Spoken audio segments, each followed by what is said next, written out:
Bapak Presiden yang kami hormati, Bapak Wakil Presiden, peserta rapat kabinet, izinkan kami melaporkan dengan cepat sedikit mengenai perkembangan konflik di Timur Tengah dan kemudian juga dampaknya pada ekonomi kita dan apa langkah-langkah kita. Tadi saya kira Menko Perekonomian sudah memberikan penjelasan yang cukup jelas buat kita semua. Kita tidak perlu ada kekhawatiran berlebihan dengan keadaan di sana, nanti akan kami jelaskan di sini.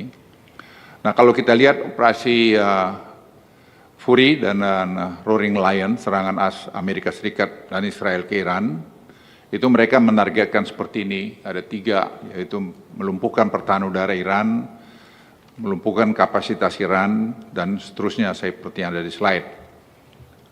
Juga saya ingin menambahkan pada peserta rapat yang terhormat bahwa bangsa Iran ini sebenarnya bangsa Arya, jadi tidak mudah juga ditaklukkan. Kalau kita lihat slide berikutnya, jumlah rudal yang ditembakkan Iran menurun tajam, ya, karena 50% peluncuran rudal dilaporkan telah dihancurkan, tapi juga jangan lupa mereka sudah membuat drones yang murah, yang bisa ditembakkan hampir dari mana saja. Tetapi teknologi AI seperti slide yang Bapak saksikan itu juga memang berkembang. Jadi ini adalah menurut saya perang teknologi dan juga spirit untuk melawan. Tapi kalau kita lihat jumlah drone yang ditembakkan Iran juga menurun. Slide berikutnya ini saya lihat terus menurun. Karena Amerika memang dari sumber-sumber data yang kami dapat, memang menargetkan untuk menghancurkan pabriknya, menghancurkan arsenalnya, dan tempat-tempat peluncurannya. Namun Iran juga cukup cerdik, mereka melakukan mobile peluncuran. Kemudian kalau kita lihat juga lalu lintas kapal keluar masuk Selat Hormuz juga mulai membaik. Tetapi tetap juga masalah asuransi untuk kapal di slide 4 itu juga kita lihat masih tinggi. Dan ini masih tentu ada kekhawatiran yang di berbagai pihak. Tapi juga kita jangan lupa, Iran ini juga punya kepentingan karena hidup mereka banyak tergantung pada pada minyaknya. Dan juga di dekat Iran itu juga ada fasilitas mereka yang sangat besar untuk memproses minyaknya menjadi end product. Ini hal-hal yang perlu kita pahami.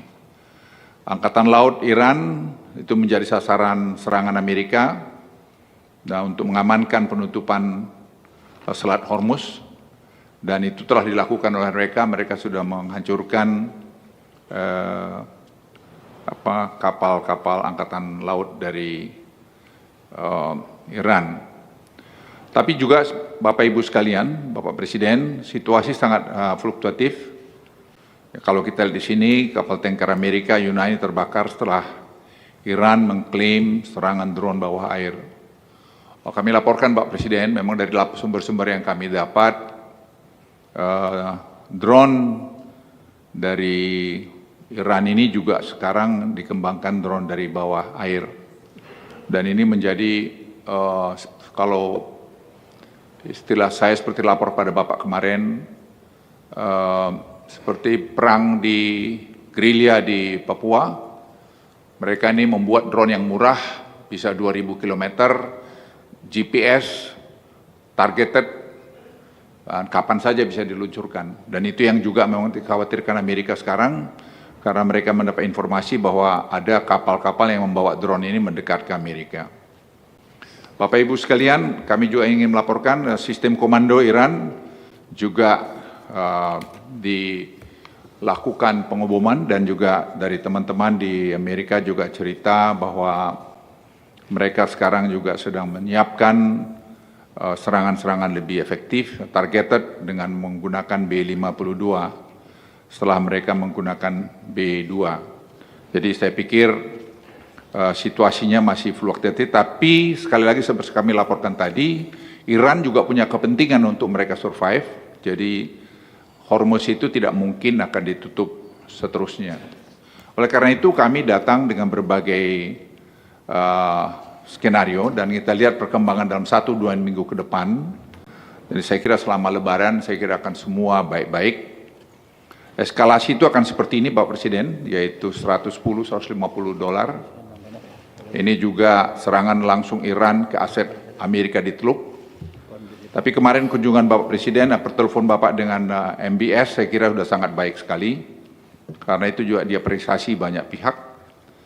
Kemudian juga kalau kita lihat juga eskalasi ini, kegagalan total Dewan Transisi, karena mereka berharap akan terjadi transisi di Iran.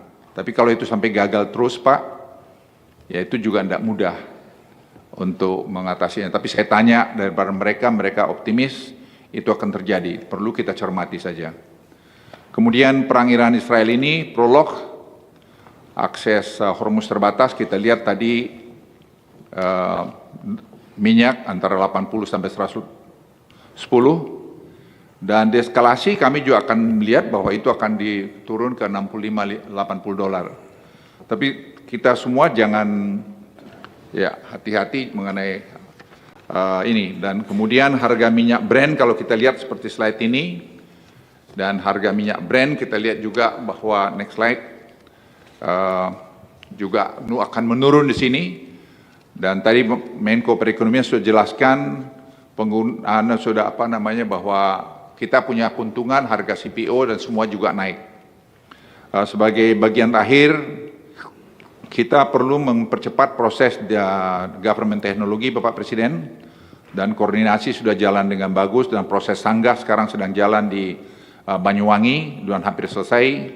Kementerian Sosial, Kementerian Dalam Negeri, BPS semua sekarang berjalan seimbang, dan ini membuat efisiensi akan sangat baik sekali. Dari 41 kabupaten kota kemarin kami rapatkan sudah jalan, dan apa yang kami laporkan Bapak kemarin untuk roll out nasional itu tetap bisa dilakukan pada bulan Oktober tahun ini. Dan itu akan memberikan penghematan luar biasa pada kita. Saran rekomendasi kami, kondisi semua tidak ada yang perlu terlalu dikhawatirkan, kita tetap waspada, kita memantau terus perkembangan di luar, tapi tadi juga mengenai APBN juga saya pikir kami koordinasi Kementerian Keuangan, saya kira fiskal juga masih sangat prudent untuk kita menaikkan juga budget defisit juga saya kira perlu kita pertimbangkan hati-hati, tentu kita siapkan, tapi kapan dilakukan saya kira kita lihat perkembangan situasi. Penerapan GovTech dan digital ini saya kira Bapak Presiden sangat penting, dan Bapak Presiden sudah kami siapkan untuk mengunjungi Banyuwangi dan juga Bali, dan juga ada 2 kabupaten, sehingga betul-betul ini nanti membawa efisiensi pada kita semua. Saya kira itu laporan singkat dari kami. Terima kasih Bapak Presiden.